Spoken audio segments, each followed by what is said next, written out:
పిల్లలు ఎక్కడ ఇబ్బందుల్లో పడిపోయారు, నా రాజ్యానికి వారసులుగా కాకుండా పాపపు ఊబిలో పడిపోతున్నారు అనేటని దేవుడు వెతుకుతున్నాడటండి. వెతికి రక్షించడానికి ఆయన ఈ లోకానికి వచ్చాడండి. వెతికి రక్షించడానికి మరి ఆ లోకాన్ని విడిచిపెట్టి కన్యకైన మరియకు ఉద్భవించిన పుణ్య దినమే ఈ క్రిస్మస్ అండి. అంధకార సంబంధమైన అధికారములో నుండి మనల్ని విడుదల చేయడానికి, ఆయన రాజ్య వారసులుగా చేయడానికి ఆయన ఈ లోకానికి వచ్చిన శుభదినమే ఈ క్రిస్మస్ అండి. కనుక ఈ క్రిస్మస్ అంటే క్రీస్తును ఆరాధించడము, ఆత్మతోనూ సత్యముతోనూ ఆయనను ఆరాధించాలని కోరుకుంటూ ఉన్నాడండి. యోహాను సువార్త 4:23 మరి ఆత్మతోనూ సత్యముతోనూ ఆరాధించాలని, అట్టి వారు కావాలని దేవుడు కోరుకుంటూ ఉన్నాడండి. మరి దేవుడు అంటున్నాడు, నీ పూర్ణ హృదయంతో నీ పూర్ణ ఆత్మతో దేవుణ్ణి సేవించమని కోరుకుంటూ ఉన్నాడండి. కేవలము ఆ 2 మాటలే దేవుడు అడుగుతూ ఉన్నాడు. మన నుంచి ఆయన ఏది కూడా ఆశించడం లేదండి. మనకి దేవుడు అడిగిన దానికన్నా, ఊహించిన దానికన్నా అత్యధికముగా ఇచ్చినటువంటి దేవుడు, దాని నుంచి ఏది కూడా దేవుడు మన దగ్గర నుంచి ఆయన ఆశించడం లేదండి. కేవలము 2 మాటలు, 2 విషయాన్ని అడుగుతున్నాడు. నీ హృదయము నాకు కావాలి, నీ హృదయ గదిలో నాకు చోటు కావాలి అనేసి దేవుడు ఆ విషయాలని అడుగుతూ ఉన్నాడండి. కానీ మన హృదయంలో ఆయనకు చోటు ఉందండి. మనకి చోటు దేవుని మనం ఎన్నో విషయాల గురించి ఎంతో మందిని మనం ఇష్టపడుతూ ఉంటాం, మన హృదయంలోనికి చేర్చుకుంటూ ఉంటాం. కానీ లోక రక్షకుడు మన అందరినీ రక్షించడానికి వచ్చినటువంటి ఆ లోక రక్షకుడికి మన హృదయంలో చోటు ఉందండి. మరి ఒక్కసారి మనం ఆలోచించుకోవాలి. కనుక క్రిస్మస్ అంటే క్రీస్తును ఆరాధించడము. మన నిండు మనసుతో దేవుణ్ణి ఆరాధించాలండి. ఆయన అన్నిటినీ విడిచిపెట్టేసి ఈ లోకానికి వచ్చేసాడు కదండి. మనందరి కోసమే ఈ లోకానికి వచ్చాడు కదండి. మనము హృదయముతో మరి పూర్ణ హృదయముతో, ప్రభువా నీవు నా కోసం ఈ లోకానికి వచ్చినందుకు నీకు వందనాలు ప్రభువా, నీకు స్తోత్రాలని మన హృదయపూర్వకంగా చెప్పగలుగుతున్నామండి. ఒక్కసారి ఆలోచన చేద్దామండి. ఈ క్రిస్మస్ దినాలలో మనం ఉన్నాము కాబట్టి మనసారా దేవుణ్ణి ఆరాధించే వారముగా, దేవుణ్ణి ఘనపరిచే వారముగా ఉందామండి. మరి క్రిస్మస్ అంటే స్తుతుల పండుగ. యేసు ప్రభు వారు యూదా గోత్రంలో పుట్టారు కదండి. యూదా అంటే స్తుతి. మరి ఇది స్తుతుల పండుగ. తప్పనిసరిగా దేవుణ్ణి మనము మనసారా ఆయనను స్తుతించాలి. కనుక చూడండి, గొల్లలు దేవుణ్ణి స్తుతించారు, దేవదూతలు దేవుణ్ణి స్తుతించారు, మరి జ్ఞానులు దేవుణ్ణి ఆరాధించారు. మరి గొల్లలు దేవుణ్ణి స్తుతించారండి. గాబ్రియేలు దేవదూత వచ్చి చెప్తూ ఉంది, ఇదిగో ప్రజలందరికీ కలుగబోవు మహా సంతోషకరమైన సువార్తమానము నేను మీకు తెలియచేయుచున్నాను. దావీదు పట్టణమందు నేడు రక్షకుడు మీ కొరకు పుట్టియున్నాడు, ఈయన ప్రభువైన క్రీస్తు అనేసి చెప్తూ ఉన్నాడు. ఆయన ఒక పొత్తుగుడ్డలతో చుట్టబడి ఉంటాడు, మీరు వెళ్ళి చూడండి అని చెప్పినప్పుడు వాళ్ళు ఎంతో సంతోషంతో, ఆనందంతో ఉప్పొంగిపోతూ గంతులు వేస్తూ దేవుని స్తుతిస్తూ, అక్కడ విన్న వాటిని చూచిన వాటిని అన్నిటినీ గూర్చి వాళ్ళు మాట్లాడుకుంటూ దేవునికి స్తోత్రములు తెలియచేశారటండి. మరి దేవదూతలు కూడా దేవుణ్ణి స్తుతించాయి. సర్వోన్నతమైన స్థలములలో దేవునికి మహిమ, ఆయనకిష్టులైన మనుషులకు భూమి మీద సమాధానము కలుగును గాక అని దేవునికి స్తోత్రములు తెలియచేశారండి. మరి జ్ఞానులు 2 సంవత్సరాలు ఆ నక్షత్రమును వెంబడించుకుంటూ వచ్చారు. ఆ నక్షత్రము ఆ శిశువు ఉన్న చోటు ఉన్నటువంటి ఇంటి మీదుగా వచ్చి ఆగింది. మరి ఆ జ్ఞానులు ఇంటిలోనికి ప్రవేశించి మరి సాగిలపడి మరి యేసుప్రభు వారికి సాగిలపడి యేసుప్రభు వారిని పూజించి వారి పెట్టెలను విప్పి బంగారమును, సాంబ్రాణిని, బోళమును వారికి కానుకలుగా సమర్పించారండి. బంగారము రాచరికానికి గుర్తుగాను, సాంబ్రాణి పరిశుద్ధతకు గుర్తుగాను, బోళము ఆయన మరణమునకు గుర్తుగాను తెలియచేస్తూ ఉన్నాయి. వీరందరూ దేవుని స్తుతిస్తూ ఉన్నారు కదండి, దేవుని ఆరాధిస్తూ ఉన్నారు. సర్వోన్నతమైన స్థలములలో దేవునికి మహిమ, ఆయనకి ఇష్టమైన మనుషులకు భూమి మీద సమాధానము కలుగుతుందని దేవదూతలు కూడా స్తుతిస్తూ ఉన్నాయండి. మరి మన కోసం వచ్చినటువంటి ఆ దేవాది దేవుణ్ణి మనము స్తుతించవలసిన వారమై ఉన్నామండి. దేవుని నామము రేయి మొదలుకుని అస్తమయం వరకు కూడా స్తుతింపదగిన నామమండి. స్తుతి మన స్థితిగతులను మారుస్తూ ఉంటుందండి. మనము స్తుతించడం వలన మన హృదయం సంతోషంతో నిండిపోతూ ఉంటుందండి. మనము బాధల్లో ఉన్నప్పుడు, ఇబ్బందుల్లో ఉన్నప్పుడు మనము దేవుని నామాన్ని స్తుతించడం ద్వారా మనకి ధైర్యం కలుగుతూ ఉంటుందండి. యెహోవా నామము నమ్మదగిన నామము. ఆయన మీద ఆధారపడినటువంటి వారిని ఎప్పుడూ కూడా త్రోసివేసే దేవుడు కాదు, ఎడవేసే దేవుడు కాదు. నిన్ను విడువను ఎడబాయను అని వాగ్దానము చేసినటువంటి దేవుడు, గొప్ప దేవుడు మనకున్నాడు. కాబట్టి మనము దేవుణ్ణి స్తుతించడం ద్వారా మన స్థితిగతులు మార్చబడుతూ ఉంటాయండి. కనుక మనము ఎప్పుడు దేవుని స్తుతించే వారముగా ఉండాలండి. చూడండి 1 కొరింథీయులు 1వ అధ్యాయము 29వ వచనంలో,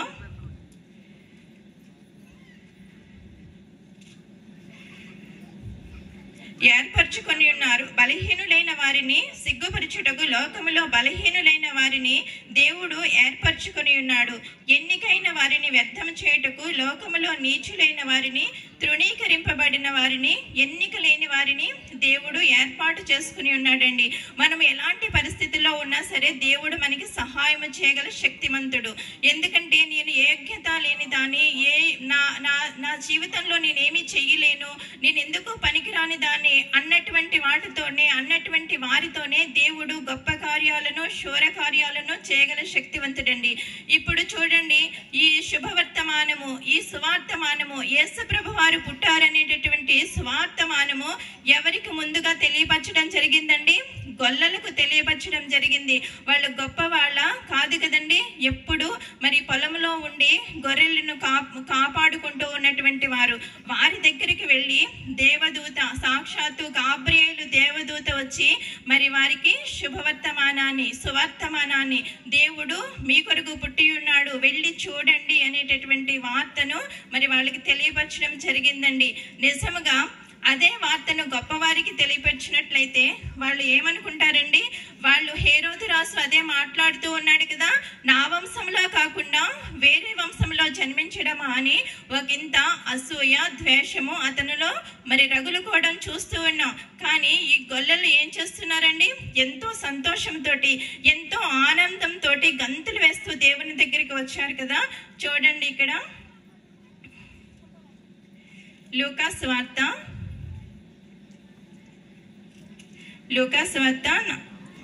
2వ అధ్యాయము 16వ వచనంలో చూస్తే, త్వరగా వెళ్ళి మరి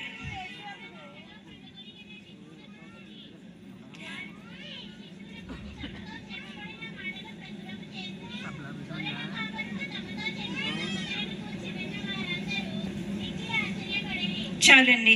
చూడండి ఇక్కడ వారు శిశువును చూచి, ఆ శిశువును గూర్చి తనతో చెప్పబడిన మాటలు ప్రచురము చేసిరి.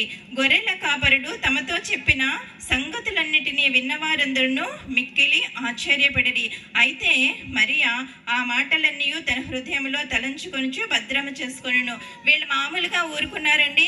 మరి మనకి ఇప్పుడు చూడండి, పాస్టర్ గారు నాకు ఫోన్ చేసి చెప్పారు, నాకు ఒక్కసారి భయం అనిపించింది. నేను అసలు ఇంత వాక్యం చెప్పడానికి ఇంత యోగ్యురాలనా అని కొంచెం భయం అనిపించింది. కానీ చాలా చాలా సంతోషం అనిపించిందండి. ఇంత గొప్ప ధన్యతను దేవుడు నాకు ఇచ్చినందుకు ఆయనకు మనసారా కృతజ్ఞతాస్తుతులు చెల్లించాను. కనుక ఆ చిన్న వాళ్ళు దేవుని దూత వాళ్ళ దగ్గరకు వచ్చినటువంటి సంగతులను వాళ్ళందరూ చర్చించుకుంటూ ఎంతో సంతోషంతో, సంబరం ఆశ్చర్యాలలో మునిగిపోయి వాళ్ళు ఎంతో గంతులు వేస్తూ కదండి, ఒక దేవదూత వాళ్ళ చుట్టూ వెలుగు ప్రకాశించేసిందంటండి. అంతటి మహిమను చూసినటువంటి వారు ఎంతో సంతోషంతో మాట్లాడుకుంటూ ఉన్నారంట, ఎంతో ఆనందంతో గంతులు వేస్తూ ఉన్నారటండి. ఎంత మహదానందం కదండి. అదే గొప్పవారికి తెలిసిందనుకోండి, మనకి ఎదురుగా ఉన్న హేరోదు రాజునే మనం చూస్తూ ఉన్నాం కదా. ఆయన ఏమంటున్నాడు? వేరే వంశంలో జన్మించడమా, నా వంశంలో కాకుండా అనేసి ఆయనలో ద్వేషము పెరిగిపోయింది. కానీ దేవుడు గొప్ప దేవుడు కదండి. మరి దేవుడు ఎన్నిక లేని వారిని ఎన్నిక చేసేటటువంటి దేవుడు. మొట్టమొదటిగా మరి గొల్లలకు తెలియపరచడం జరిగింది. మరి దేవుడు మనల్ని ఎప్పుడు కూడా విడిచిపెట్టే దేవుడు కాదండి, ఎప్పుడు ఎడబాసే దేవుడు కాదండి. దేవుడు మనల్ని ఎంతో ఆయన ప్రేమ రెక్కల రెక్కల కింద మనల్ని భద్రపరుస్తూ ఉన్నాడు. మరి రా నా సహోదరి, రా నా సహోదరుడా అని దేవుడు ఎంతో ప్రేమగా పిలుస్తున్నాడండి. ఒకవేళ మన బంధువులు, స్నేహితులు మనల్ని విడిచిపెట్టినా, మనల్ని ప్రక్కకు నెట్టివేసినా, దేవుడు ఎప్పుడూ కూడా మనల్ని విడిచిపెట్టే దేవుడు కాదు.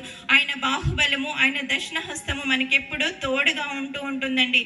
కనుక చిన్న వాటితోనే, చిన్న విషయాలతోనే, చిన్న వారితోనే దేవుడు గొప్ప కార్యాలను, శూర కార్యాలను చేయగలుగుతూ ఉంటాడండి. మరి ఆవగింజ చిన్నది, అది ఆకాశ పక్షులన్నిటికీ కూడా నివాసయోగ్యంగా చేయడం జరిగింది కదండి. మరి దావీదు చేతిలో ఉన్నటువంటి గొలకరాయి చిన్నది, మరి అది 6 మూరల జానెడు గొల్యాతును హతమార్చగలిగింది. సంసోను చేతిలో ఉన్న పచ్చి గాడిద దవడ ఎముకతో 1000 మందిని చంపేశాడండి. అది కేవలము వాళ్ళ శక్తి అండి. దేవుని నామాన్ని బట్టి వాళ్ళు వెళ్ళారు, దేవుని శక్తిని వాళ్ళు పొందుకున్నారు, పరిశుద్ధాత్మతో అభిషేకింపబడ్డారు. దేవుని కృప వాళ్ళకి ఎప్పుడూ తోడుగా ఉందండి. కనుక దేవుడు నన్ను విడిచిపెట్టేస్తాడేమో, నా బంధుమిత్రులు నన్ను త్రోసివేసేస్తారు కదా, నన్ను అందరూ విడిచిపెట్టేస్తారేమో అని అనుకుంటాం. ఒక్కసారి దేవుడు మన పక్షానున్నాడు. తన సమస్తాన్ని విడిచిపెట్టేసి మన కోసం వచ్చేసాడండి. మనమంటే ఎంత ప్రేమ కలిగి ఉన్నాడండి. అందుకే చెప్తున్నాడు యోహాను సువార్త 3:16 దేవుడు లోకమును ఎంతో ప్రేమించెను, కాగా ఆయన తన అద్వితీయ కుమారునిగా పుట్టిన వాని యందు విశ్వాసముంచు ప్రతివాడును నశింపక నిత్య జీవం పొందినట్లు ఆయనను అనుగ్రహించాడండి. ఎంత ప్రేమించాడండి దేవుడు, లోకమును ఎంతో ప్రేమించాడు. ఇంత అంత అని వర్ణించలేమండి. దేవుని ప్రేమకు హద్దులు లేవు, అవధులు లేవండి.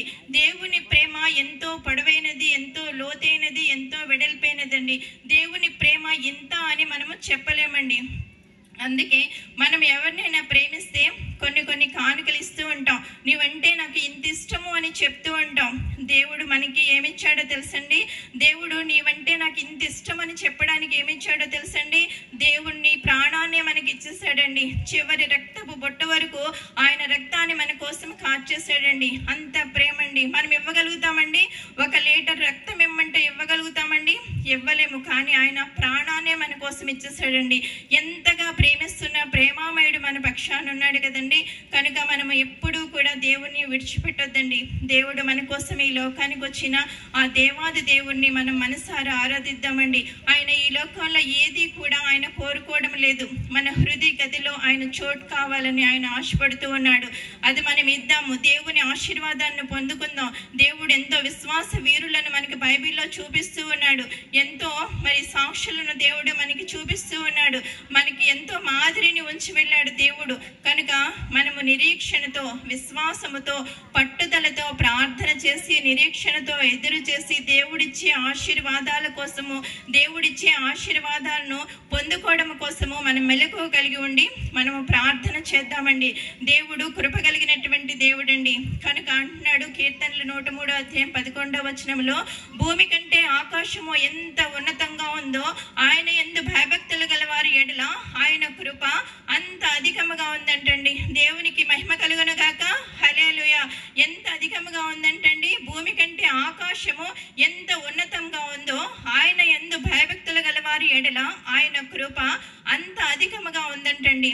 మరి ఆయన మహా ఆకాశముల కంటే ఇంకా ఎంతో ఎత్తులో ఉన్నాడు కదండి దేవుడు. మరి ఆకాశాల సంగతి ఏంటండి? మరి భూమి ఆకాశము కంటే ఎంత ఎత్తులో ఉందో అంత కృపను చూపిస్తానన్న దేవుడు మరి ఆ మహా ఆకాశముల కంటే ఎంతో ఉన్నతమైనటువంటి ప్రేమను దేవుడు మన పట్ల కనపరుస్తూ ఉన్నాడండి. అందుకే అంటున్నాడు, శాశ్వతమైన ప్రేమతో నేను నిన్ను ప్రేమించుచున్నాను అనేసి దేవుడు చెప్తున్నాడండి. ఎంత మంచి వాగ్దానాలు కదండి. వాగ్దానము చేసిన దేవుడు నమ్మదగిన దేవుడండి. ఎప్పుడు విడిచిపెట్టడండి. ఒకవేళ మనకి కష్టం వచ్చిందని మనం భయపడిపోతూ ఉంటాం. నేను ఎంతో ప్రార్థన చేస్తున్నాను, నేను ఎంతో విశ్వాసంగా ఉంటున్నాను, ఎంతో వాక్యం చదువుతున్నాను, దేవుని పనిలో నేను ఎంతో ముందుకు వెళుతున్నాను అంటున్నాడు. దేవుణ్ణి ప్రేమించే వారినే దేవుడు శిక్షిస్తూ ఉంటాడు. ఆయన త్రోవలో మంచిగా వెళ్ళడం కోసమే, మనము చెడ్డ మార్గాల గుండా వెళ్లకుండా ఉండడం కోసమే దేవుడు మనల్ని శిక్షిస్తూ ఉంటాడండి.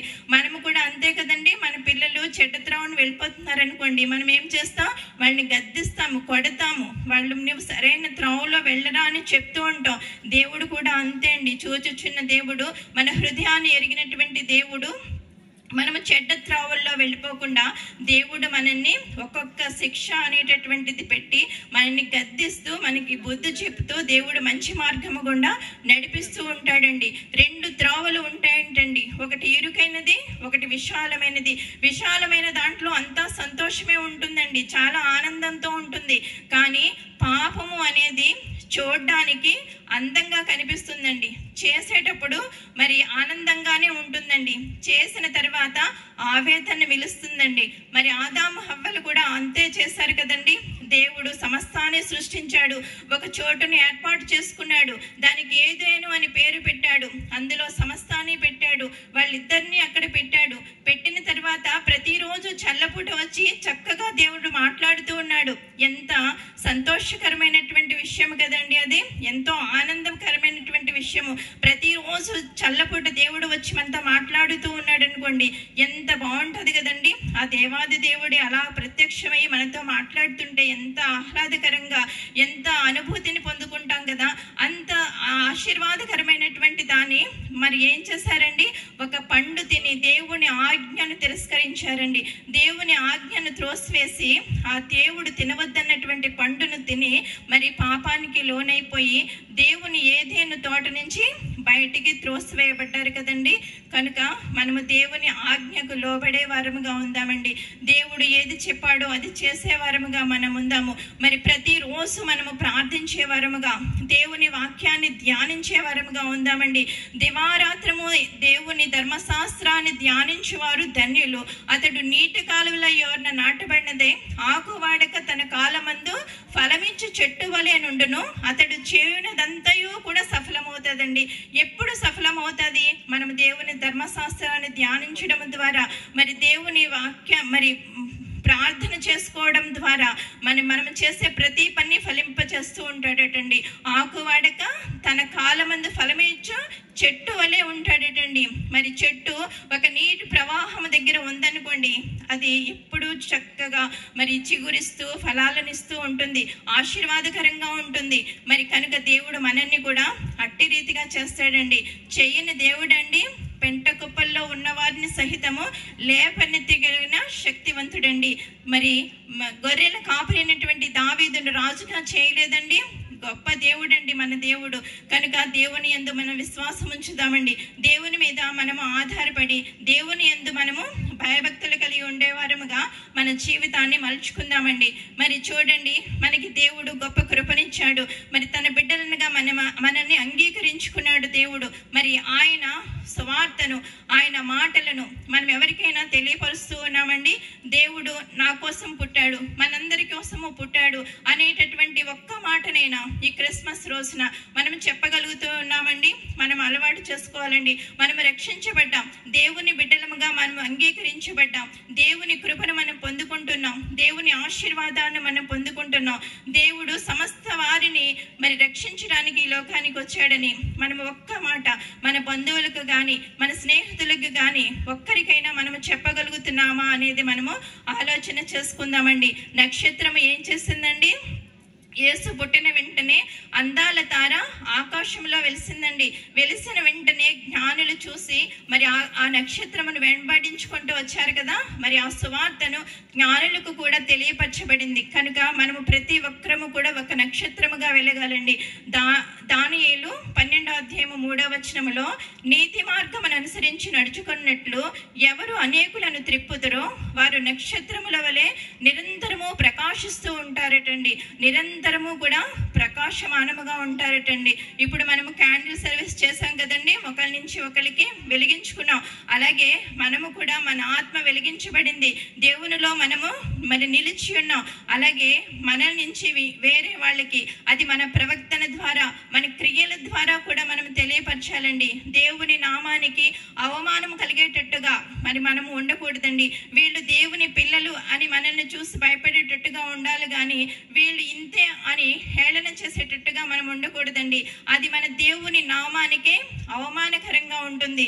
మనము దేవుని ఘనపరిచే వారముగా ఉండాలండి. మరి దేవుడు అంటున్నాడు, నన్ను ఘనపరిచే వారిని నేను ఘనపరుస్తాను అని దేవుడు చెప్తున్నాడండి.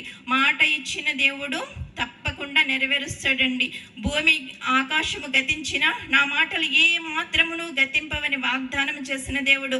వాగ్దానాన్ని పట్టుకుని మనము ప్రార్థన చేసినట్లయితే దేవుడు గొప్ప కార్యాలను, శూర కార్యాలను మన జీవితాల్లో దేవుడు దయచేస్తూ ఉంటాడండి.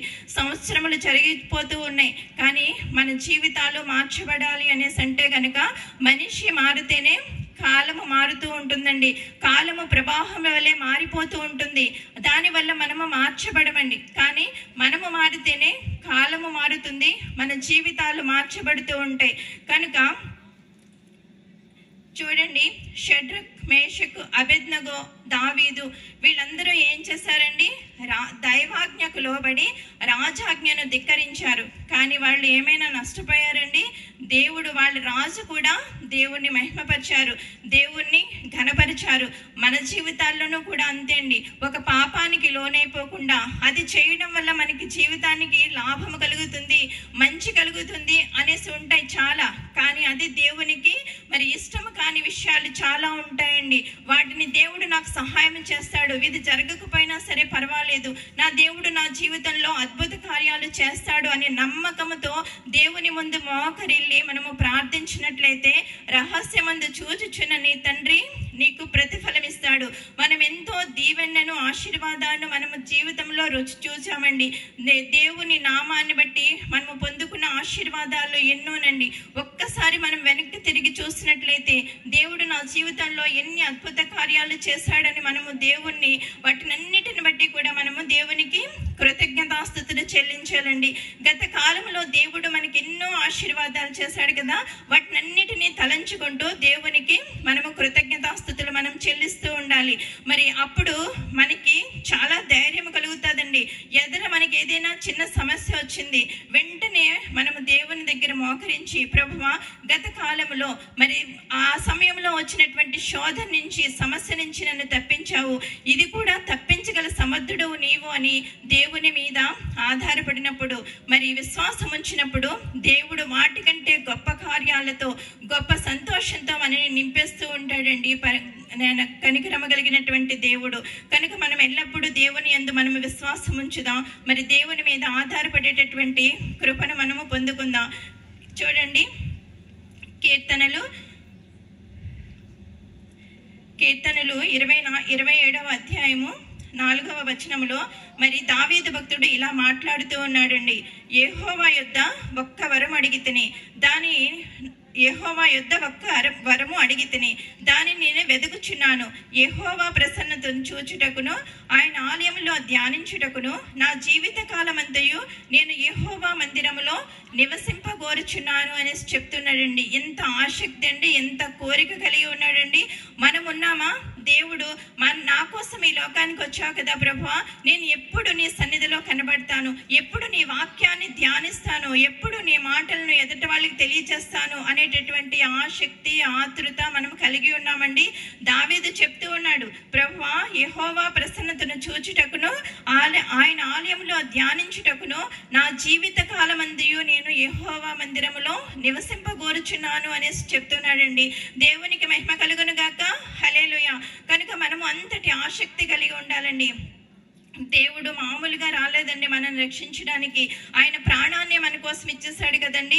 ఆయన సిలువ త్యాగాన్ని ఒక్కసారి మనం ఆలోచన చేసుకోవాలండి. తప్పనిసరిగా ఆలోచన చేసుకోవాలి. మన కోసం ఎవరైనా అంత ఇబ్బంది పడతారండి? ఎవ్వరు ఒక చిన్న సాక్ష్యం కూడా మన నిమిత్తం చెప్పరండి, మాకు మంచి మాట కూడా చెప్పరు. కానీ దేవాది దేవుడు, పాపుల రక్షకుడు మన కోసము ఆయన పరిశుద్ధ రక్తాన్ని ఇవ్వడానికి, ఆయన ప్రాణాన్ని మన కోసం ఇవ్వడానికి ఇచ్చిన దేవాది దేవుణ్ణి మనం ఎంతగా ఆరాధిస్తున్నామో అనేది మనం ఆలోచన చేసుకోవాలండి. అలాగే కోరాహు కుమారులు కూడా ఏమని మాట్లాడుతున్నారో చూద్దాం. కీర్తనలు 84వ అధ్యాయం 2వ వచనంలో, యెహోవా మందిరావరణమును చూడవైనని నా ప్రాణము ఎంతో ఆశపడుచున్నది, అది సొమ్మసిల్లుచున్నది. జీవము గల దేవుని దర్శించుటకు నా హృదయమును నా శరీరమును ఆనందంతో కేకలు వేయుచున్నది. ఎంత అద్భుతమైనటువంటి మాటలు కదండి. అసలు ఇంకా దేవుడే, మొత్తం సర్వస్వము దేవుడే. కనుక అంతటి ఆసక్తి, అంతటి కోరిక ఈ 2 వచనాలు నేను చదివినప్పుడు చాలా చాలా సంతోషం అనిపించిందండి. అంత ఆసక్తిని, ప్రేమను మనము కనపరుస్తున్నామా అనేది అనిపించిందండి. చూడండి, మందిరావరణమును చూడవని నా ప్రాణము ఎంతో ఆశపడుచున్నది, అది సొమ్మసిల్లిపోచున్నదంటండి.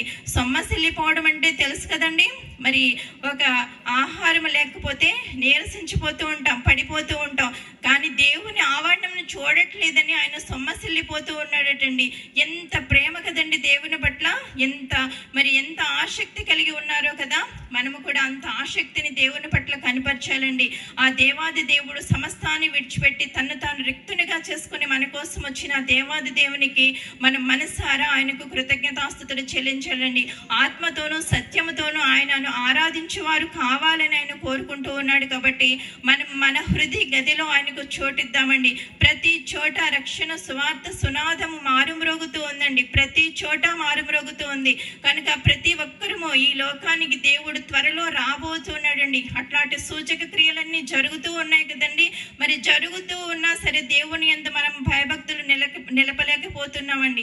కనుక దేవుని యందు మనం విశ్వాసం ఉంచుదామండి, దేవుని మీద ఆధారపడదాం. మరి రేయి మొదలు జామున లిగిసి మనం దేవుణ్ణి ఆరాధించే వారముగా, దేవుని ప్రార్థించే వారముగా ఉందామండి.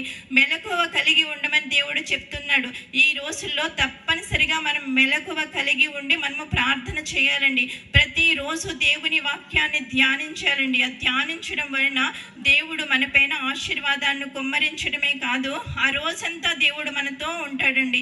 దేవుడు చెప్తున్నాడు, భయపడుకు, నేను నీకు తోడై ఉన్నాను, దిగులు పడుకుము, నేను నిన్ను బలపడుతును, నీకు సహాయం చేయవాడును నేనే, నీతి అను నా దక్షిణ హస్తంతో నిన్ను ఆదుకుంటాను అని గొప్ప వాగ్దానం చేసిన దేవుడు, మన పక్షానున్నటువంటి దేవుడు, బలమైనటువంటి దేవుడు అండి. కనుక మనం అందరము ఈ క్రిస్మస్ దినాలలో, క్రిస్మస్ ఆశీర్వాదాలతో, ఈ నూతన సంవత్సర దీవెనతో దేవుడు మనల్ని మెండుగా నింపబోచు ఉన్నాడండి. కృప కలిగినటువంటి దేవుడు. కనుక అట్లాంటి ఆశీర్వాదాలన్నీ ఈ నూతన సంవత్సరంలో ఇక్కడున్న ప్రతి ఒక్కరిపై, అలాగే ఈ వాక్యం వించినటువంటి ప్రతి ఒక్కరిపై దేవుని పరిశుద్ధ ఆత్మశక్తితో మరి దేవుని దీవెనలు కుమ్మరింపబడాలని కోరుకుంటూ ఈ చిన్న వాక్యంలో దేవుడు దీవించి ఆశీర్వదించును గాక. మంచి నాటబడిన విత్తనముగా ఈ వాక్యము ఫలించును గాక. ఆమేన్. చాలా సంతోషమమ్మా, చాలా చక్కని వాక్యాన్ని అందించారు వారు. ప్రత్యేక వందనాలు. మరి క్రిస్మస్లో మనకి వాక్యాలు ఉండవు, ప్రసంగాలు ఉండవు కదా. ప్రసంగాలు ఉంటాయా? ప్రసంగాలు ఉండవు. నా మట్టుకు నేనే ఎక్కడికైనా క్రిస్మస్కి పిలిస్తే 10 నిమిషాలు వాక్యం చెప్పి వచ్చేస్తాను. ఎందుకంటే కింద నుంచి టైం అయిపోతురు అంటారు అనమాట, వెనకాల టైం అయిపోతురు అంటారు. కానీ ఈరోజు చక్కగా కడుపు నిండా వాక్యం చెప్పారేమో, చాలా సంతోషం. మరి సమయంలో చక్కగా పిల్లలు నేర్చుకున్న యాక్షన్ సాంగ్స్ ఉన్నాయి. వీళ్ళు పాటలు వేస్తుంటే మనకి